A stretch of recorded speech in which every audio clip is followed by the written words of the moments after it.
Rusia amenaza con una respuesta militar al despliegue de armas de largo alcance en territorio alemán que anunciaron Joe Biden y Olaf Scholz en la cumbre de la OTAN. Se trata de unidades Tomahawk, SM-6 y armas hipersónicas con capacidad nuclear y un alcance de más de 2.000 kilómetros orientados, dicen, a reforzar las defensas europeas ante un eventual ataque ruso a los aliados de la OTAN. Vamos en breve por todos los detalles. Soy Jenny Pérez, aquí en Berlín. Destacamos. El Kremlin respondió al anuncio de Estados Unidos y Alemania, afirma que habrá consecuencias. El vicepresidente del Comité de Asuntos Exteriores de la Cámara Alta rusa dijo que la respuesta de Rusia debería incluir el despliegue de misiles en Cuba, Corea del Norte, Venezuela y Nicaragua.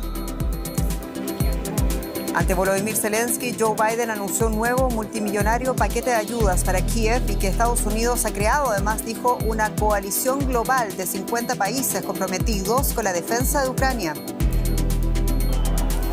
En América Latina, Bolivia empeora las rivalidades dentro del partido del gobierno del Movimiento al Socialismo, el MAS. El Tribunal Superior Electoral busca un camino legal para zanjar la cuestión del liderazgo del partido que se disputan tanto el presidente Luis Arce como Evo Morales.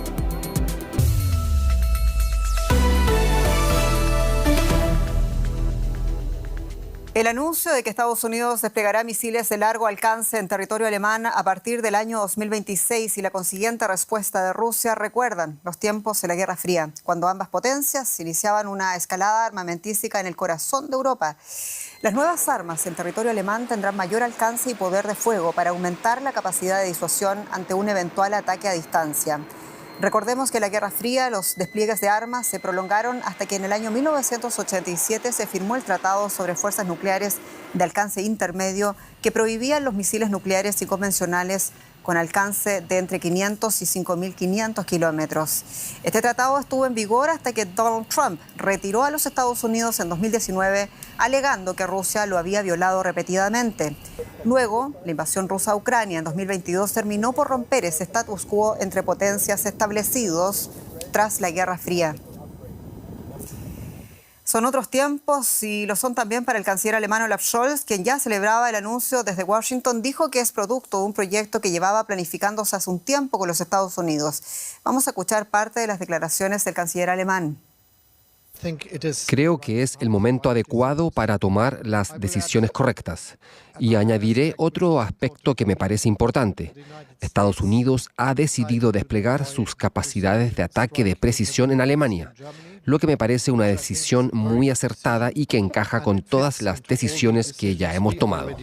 Ampliamos rápidamente con Carolina Chimoy en el estudio parlamentario. Carolina, el canciller alemán Olaf Scholz dijo que este es el camino para garantizar la seguridad y la paz para Alemania y Europa, pero ¿cómo defiende el canciller esta decisión ante la oposición política y también ante la propia opinión pública de Alemania? Bueno, Jenny, como bien decías, el primer argumento y el más importante que está brindando Scholz es que esto es necesario para la seguridad de Alemania y para la seguridad de Europa. Y es que estamos viendo que muchos países, Jenny, a nivel global ya se están preparando para lo que piensan podría llegar a ser una nueva presidencia del presidente Trump en Estados Unidos. Entonces se quieren cerrar alianzas, se quieren cerrar acuerdos con Estados Unidos, en este caso concretamente entre Alemania y Estados Unidos, para obtener una especie de seguridad por parte de Estados Unidos, de garantía por parte de Estados Unidos, que va más allá del artículo 5 de la OTAN, que dice que un ataque a un país miembro de la OTAN sería un ataque a todos y en ese caso todos tendrían que salir a la defensa. Este es un acuerdo entre Alemania y Estados Unidos y por el temor a una posible presidencia de Trump, ese es uno de los impulsos que ha llevado a que Estados Unidos y Alemania firmen esto. Ahora, hay varias críticas, claro, por parte de la oposición, también por parte de votantes aquí en Alemania, y es que ven una cierta contradicción, porque como bien sabes, en las últimas semanas aquí en Alemania el discurso político ha estado marcado por esas negociaciones sobre el presupuesto 2025 alemán. Y en este sentido, el ministro de Defensa alemán Pistorius pedía más de 6.000 millones de euros para su sector, para el sector de defensa, un sector que realmente tiene que ser modernizado en Alemania, que no está a la altura del ejército de otros miembros de la OTAN. Sin embargo, después de estas negociaciones, el canciller Scholz solo le ha dado 1.000 millones de euros para este propósito. Entonces, muchos critican esa contradicción. Por un lado, cerrar alianzas, cerrar acuerdos, decir que Alemania y Europa necesitan más seguridad y por otro lado, no invertir el dinero que muchos esperan. Muy interesante contradicción. Muchas gracias, Carolina Chimoy. Un abrazo. Saludos, Jenny. Un gusto. Bueno, ¿y qué ha dicho Rusia de todo esto? La noticia del despliegue de misiles ha sido recibida con advertencias sobre las posibles consecuencias. En el último comunicado del Kremlin dijo que los misiles de Estados Unidos de largo alcance en Alemania apuntan a una vuelta a la Guerra Fría. El portavoz de la presidencia rusa, Dmitry Peskov, anunciaba que Rusia estudiará medidas sopesadas, coordinadas y eficaces para contener lo que llamó muy grave amenaza de la OTAN a la seguridad de Rusia. Unas medidas que, según sugirió el vicepresidente del Comité de Asuntos Exteriores de la Cámara Alta, Vladimir Zabarov, debería incluir el despliegue de misiles rusos en Cuba, Corea del Norte, Venezuela y Nicaragua. Más temprano, el periodista experto en Rusia, Ricardo Marquina, ponía en contexto la respuesta rusa y el aumento de la militarización en el contexto de la invasión a Ucrania en 2022, que dio también paso a una guerra que sabemos se libra hasta el día de hoy. Escuchemos. Pues Moscú ha respondido de manera contundente, al menos de manera verbal. Aseguran que una respuesta militar está ya en camino al anuncio de la colocación por parte de la OTAN de misiles en territorio alemán. Desconocemos cuáles serán los detalles de esta respuesta, si se tratará de nuevos misiles de medio y largo alcance, quizás en Kaliningrado, Leningrado o incluso de nuevo en Bielorrusia. Lo cierto es que estamos frente a una militarización enorme del continente europeo, con este anuncio de la OTAN que viene a sumarse al hecho hace prácticamente un año por parte de Rusia y Bielorrusia de la colocación de misiles con capacidad nuclear a las puertas de Europa en territorio bielorruso, que dejarían a casi tiro de piedra países como Alemania, Polonia o la República Checa. Y la escalada entre potencias no ha parado desde la invasión rusa a Ucrania en 2022. Es en ese contexto que hoy el presidente de Estados Unidos, Joe Biden, anunciaba un nuevo paquete de asistencia militar de $225 millones para Ucrania durante un encuentro con su homólogo ucraniano Volodymyr Zelensky en el marco de la cumbre de la OTAN en Washington. Y este es el octavo paquete de ayuda desde que el Congreso aprobara en abril un monto de $61 mil millones. Según detalló el Pentágono en un comunicado, el nuevo paquete de ayuda militar incluye los sistemas antiaéreos Patriot que Biden ya anunció que enviaría a Ucrania hace 2 días, además de misiles tierra-aire Stinger y misiles antitanque Javelin, muy utilizados por las tropas ucranianas. Igualmente se incluyen diferentes tipos de municiones y equipos, entre otras armas. Y el presidente ucraniano Volodymyr Zelensky dijo que el ataque perpetrado por Rusia contra el principal hospital infantil de Kiev hace 2 días y otras ciudades ucranianas causó al menos 41 víctimas civiles en la ofensiva aérea más letal de los últimos meses. Y por ello pidió también a los líderes de la OTAN que eliminen todas las restricciones a las armas occidentales que emplean los soldados ucranianos en la guerra. Escuchemos. Por supuesto, si queremos vencer, si queremos prevalecer, si queremos salvar nuestro país y defenderlo, necesitamos eliminar todas las restricciones. He hablado de esto con los socios, con dirigentes del Reino Unido, el presidente de Estados Unidos, el secretario general, con todos ellos.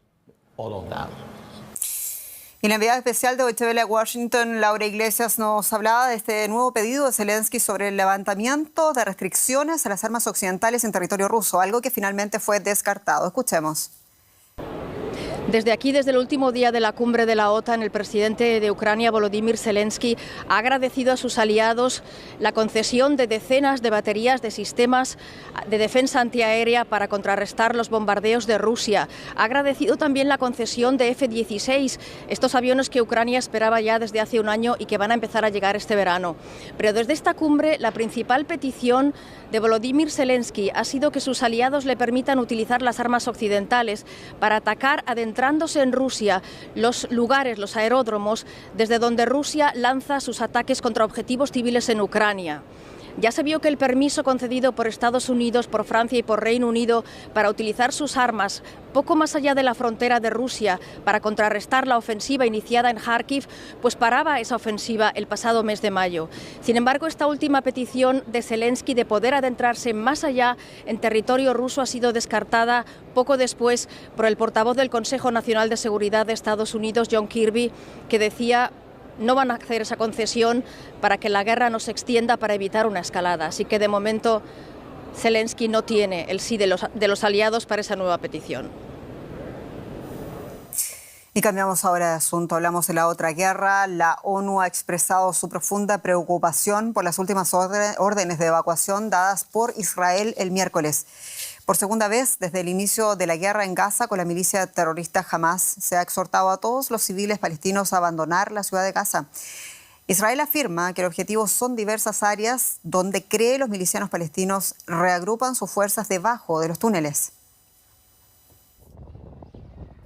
El humo se eleva sobre la ciudad de Gaza, pocas horas después de que Israel lanzara folletos exhortando a los residentes a huir y a evacuar la zona. Otra vez. Huyo hacia el sur por el bloqueo de los servicios de telefonía y por las difíciles condiciones de vida. Aquí faltan alimentos y agua. Se reportan decenas de palestinos muertos en toda Gaza en los últimos días, luego de que el ejército israelí intensificara de nuevo sus operaciones contra Hamas. Israel dice que su objetivo es destruir a los milicianos que quedan del grupo islamista.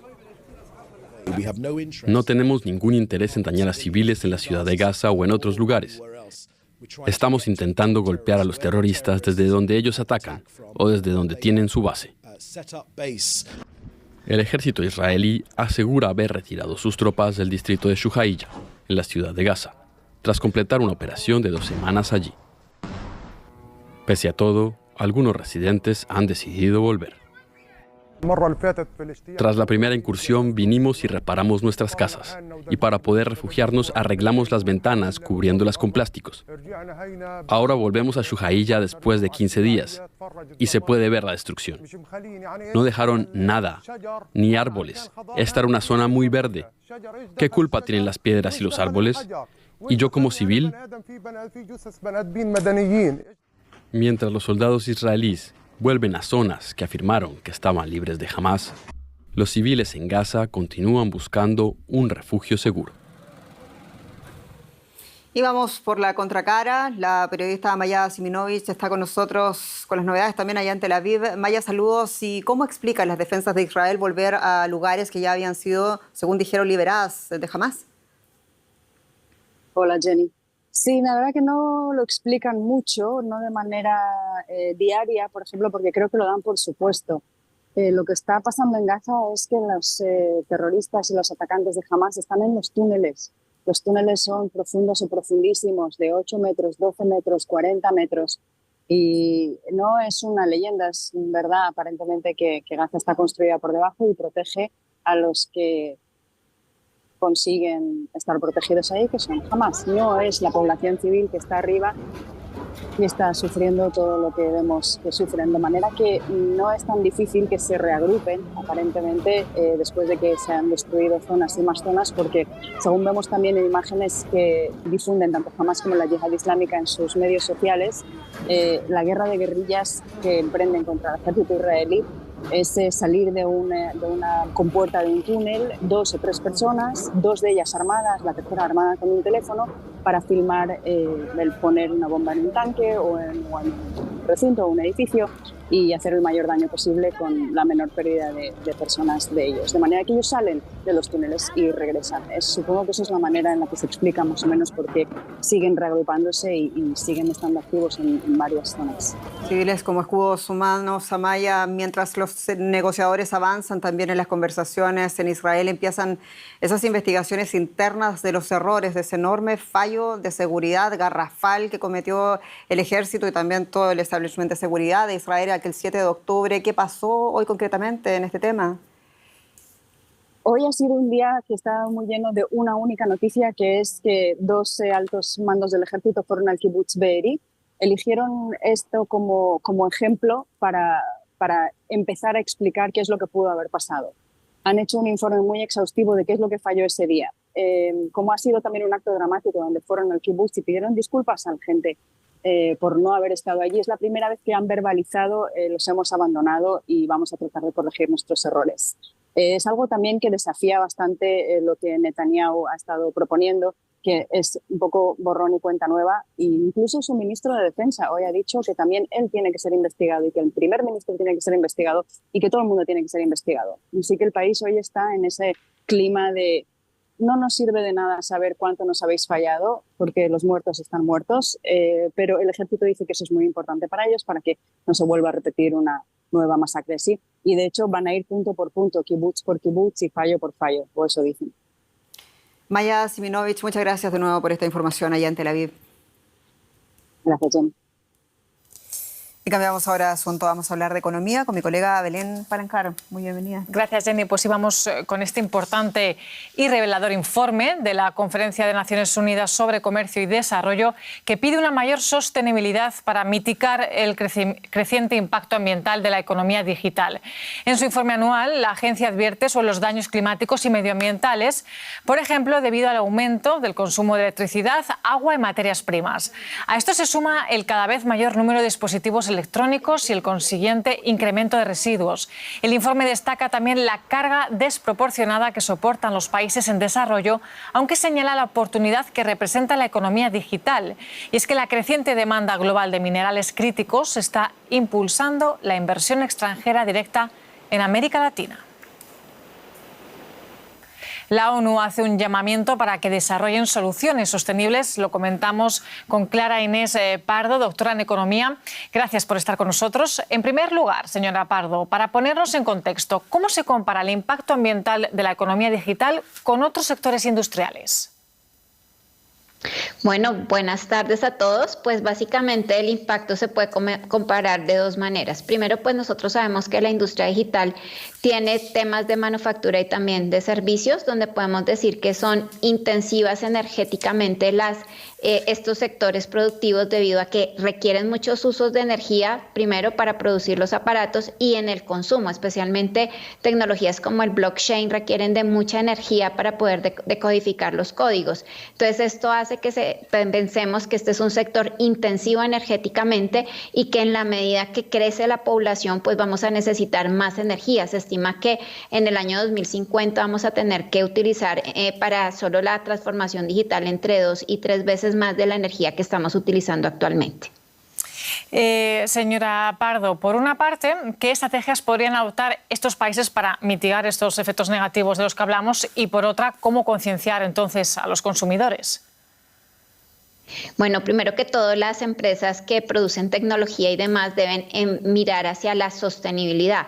Y mirar hacia la sostenibilidad implica que realicen procesos de, por un lado, eficiencia energética, mejor uso de los recursos, también procesos de economía circular para todo lo que son los e-waste o residuos electrónicos que se manejan. Y por otro lado, el consumidor, al ser más consciente que a pesar de que tenemos todas estas ventajas con las nuevas tecnologías, tenemos también que ser muy mesurados en los consumos energéticos que hacemos de ellas y también tener decisiones de compra que sean más atractivas en el tema de mejores eficiencias energéticas, mejor procesos de reciclaje y reutilización de estos aparatos electrónicos, para lo cual evitar sobre todo consumos excesivos, es decir, hay que buscar eficiencia energética y cerrar la circularidad o ser más circulares en todo lo que es el consumo y producción de estos dispositivos electrónicos o procesos electrónicos que tenemos.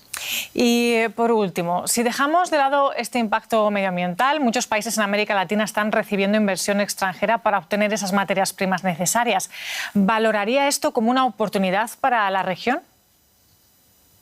Sí, es una oportunidad en la medida que también estas inversiones puedan aportar a la sostenibilidad, es decir, son recursos frescos que entran a estos países que deben promover el desarrollo sostenible de estas regiones. Es decir, en la medida que hacemos explotación de estos minerales, las regalías que se producen deben apuntar al desarrollo y buscar alternativas para nuevos procesos productivos que sean más ecológicos, más limpios, y también ayudar a cerrar brechas digitales. Es decir, que estas inversiones deben apuntar a cierre de brechas digitales, a un desarrollo más sostenible y que a estas regiones puedan realmente poder generar procesos de desarrollo sin demilitar recursos naturales y apostando también a tener transformación digital efectiva.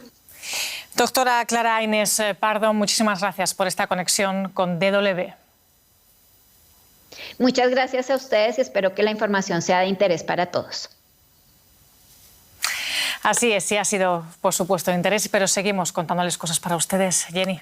Interesante y también complejo lo que está pasando, Belén, en Bolivia, donde tras el fallido golpe de Estado o autogolpe para los críticos incrédulos, empeora los ánimos y también las rivalidades dentro del partido del gobierno, que es el Movimiento al Socialismo, MAS por sus siglas. El actual presidente Luis Arce y su antecesor en el cargo, el líder histórico del partido, Evo Morales, disputan abiertamente el liderazgo de cara a esas elecciones generales del año 2025. El Tribunal Superior Electoral intenta a esta hora acordar ese marco legal de los comicios. En esta coyuntura, la disputa entre arcistas y evistas escaló en las calles de Bolivia.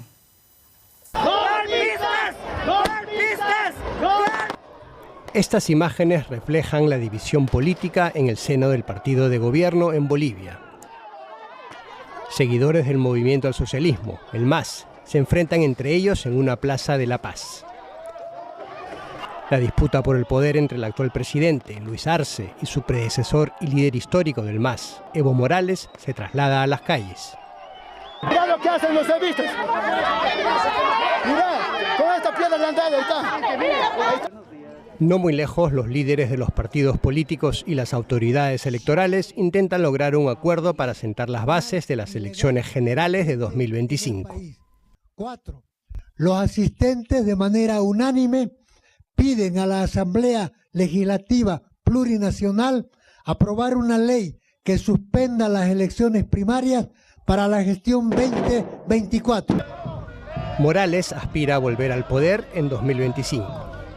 El expresidente, que ocupó el cargo casi 14 años entre 2006 y 2019, dice que apoyará el pedido de que se suspendan las primarias solo si la autoridad electoral lo reconoce a él como líder del MAS, para poder quedarse con la candidatura del partido. El enorme peso político de Evo Morales ha resquebrajado el partido de gobierno desde hace tiempo. Morales se vio forzado a renunciar a la presidencia en 2019 en medio de acusaciones de que intentaba perpetuarse en el poder. Morales y Arce organizaron en los últimos meses congresos separados del MAS, en los que cada uno reclamó para sí el liderazgo del partido. Un turbio intento de asonada militar ocurrido a finales de junio también acentuó la discordia entre ambos. Arce denunció que se trató de un golpe de Estado fallido, mientras que Morales asegura que fue un autogolpe del presidente para intentar subir su popularidad. No sé qué clase de golpe será, pues. La disputa por el poder se calienta cada vez más en Bolivia. Arce quiere seguir y Evo Morales no parece dispuesto a retirarse. En la ciudad de La Paz está la periodista Tania Frank tomando también el pulso a esta pugna por el poder en el Movimiento al Socialismo allá en Bolivia. Tania, saludos. Tanto Luis Arce como Evo Morales se reclaman para sí la representación del MAS de cara a esas elecciones del próximo año, movimiento del que uno es el fundador y el otro es el presidente. ¿Quién es el legítimo líder del MAS hoy y qué va a hacer el Tribunal Supremo Electoral para zanjar este tema?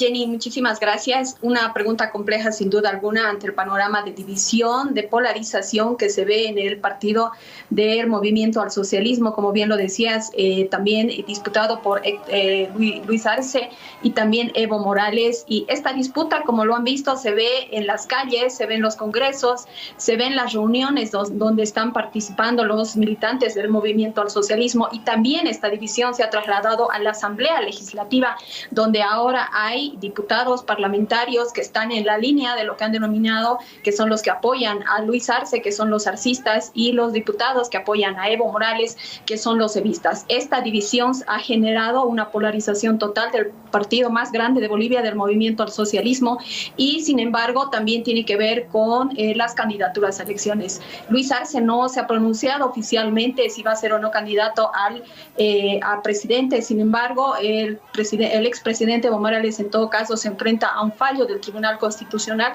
que lo inhabilitaría para ser candidato a presidente. Es un panorama complejo al interior de este partido político. Bolivia no necesita más polarización política. Tania, el MAS es el partido del gobierno y es el más importante de las últimas décadas en Bolivia.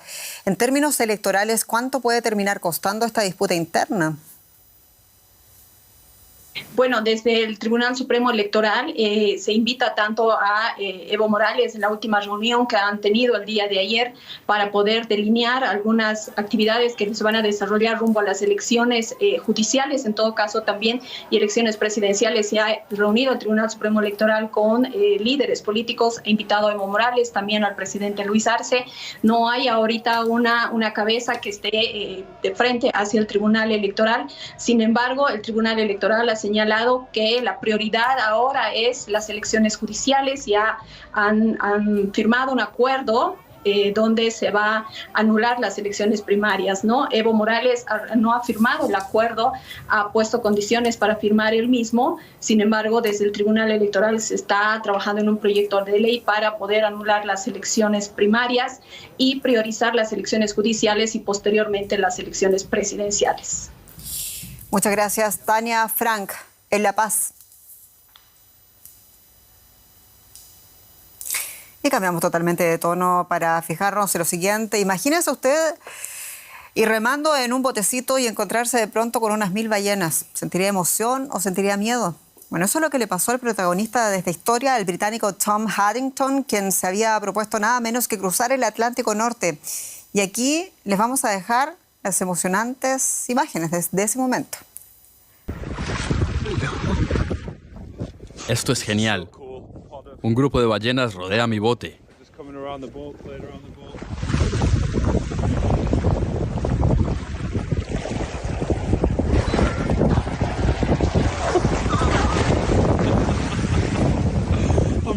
Me encanta, pero tengo miedo de que golpeen el timón.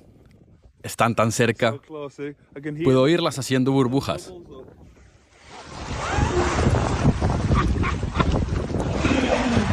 Es increíble. Wow. Hay momentos en la vida y ese momento. Bueno, con esto nos despedimos. Son tiempos complejos y estamos aquí contando las noticias desde el corazón de Berlín, Deutsche Welle. Soy Jenny Pérez. Ha sido un gusto, como siempre, acompañarles. Hasta pronto.